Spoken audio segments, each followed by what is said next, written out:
মেয়েদের জীবনটাকে বড্ড বেশি আজব লাগে, স্পেশালি যখন একটু গভীরভাবে চিন্তা করি। আপনারা একটু ভেবে দেখেন তো, একবারে জন্ম থেকে শুরু করি।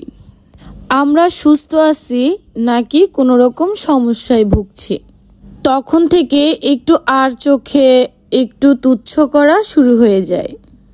নিজের পরিবারের মানুষগুলো, একটা সন্তান মায়ের গর্ভে আছে, আশায় বুক বাঁধা শুরু হয়ে যায়। যদি বাচ্চাটা ছেলে হতো। তখন তারা জানতে পারে আমরা ছেলে না, আমরা মেয়ে। তখন থেকে কেন জানি আমাদের জন্য বিরক্ত একটা ভাব চলে আসে। আচ্ছা, গর্ভে থাকা বাচ্চাটা কার কি ক্ষতি করতে পারে? 10 মাস 10 দিন পর আমাদের জন্ম হয়।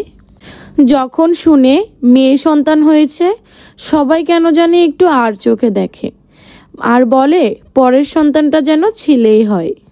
আমরা ধীরে ধীরে বড় হতে থাকি আর লোক মুখে শুনি মেয়ে তো পরের আমানত। কথাটা শুনতে না মোটেও ভালো লাগে না, জানেন।